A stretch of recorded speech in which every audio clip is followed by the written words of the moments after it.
Well, more Americans have plugged in for work, school, and play during coronavirus stay-at-home orders, which has led to a boom in headsets.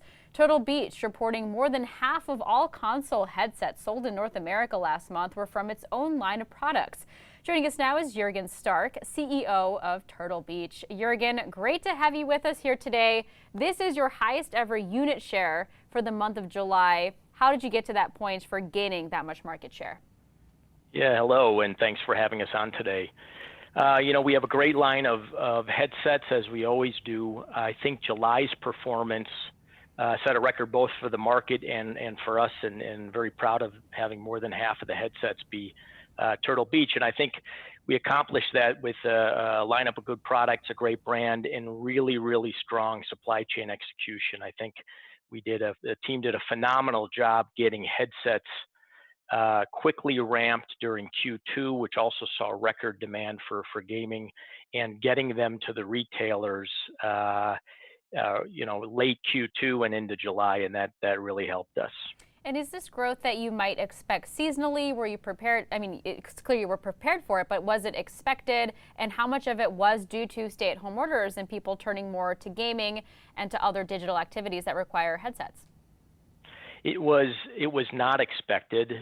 Seasonally, we start really ramping more midsummer for the holiday. When we hit, the end of March, demand went through the roof. By the end of April, we had May production output from our factories through our partners. We had expected to increase output by 3 times the planned May factory output, and we actually accomplished 5 times what we had originally planned.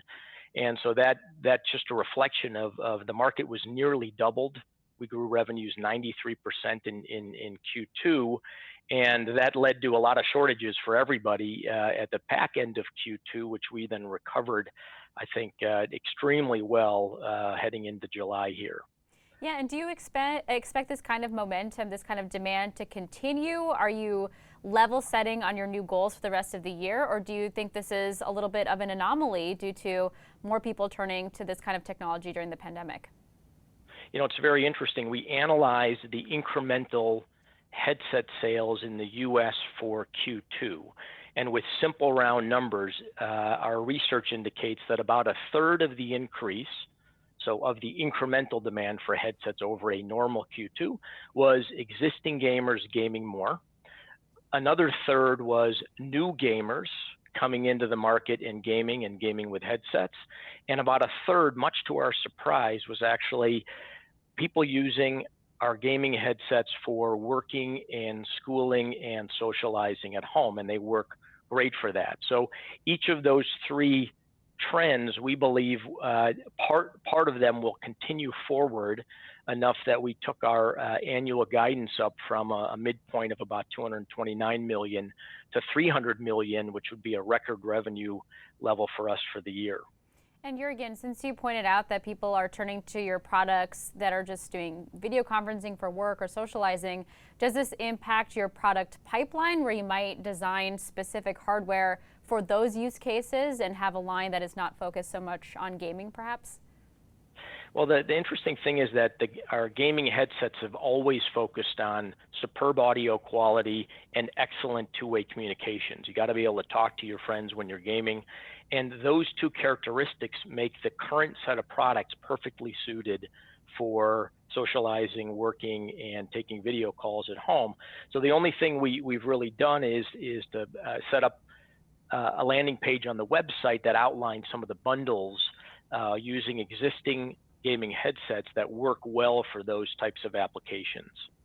What about when it comes to style, or maybe making them smaller, more sleek? Because we are very used to these big headsets for gamers, but if you do want to have it for work or for socializing, does it maybe in the future require a little bit different of a design, if not a different level of quality when it comes to sound and that sort of thing?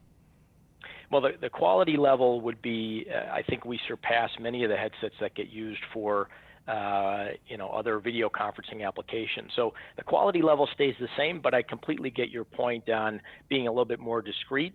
One of the products that we offer for gamers is called Battle Buds.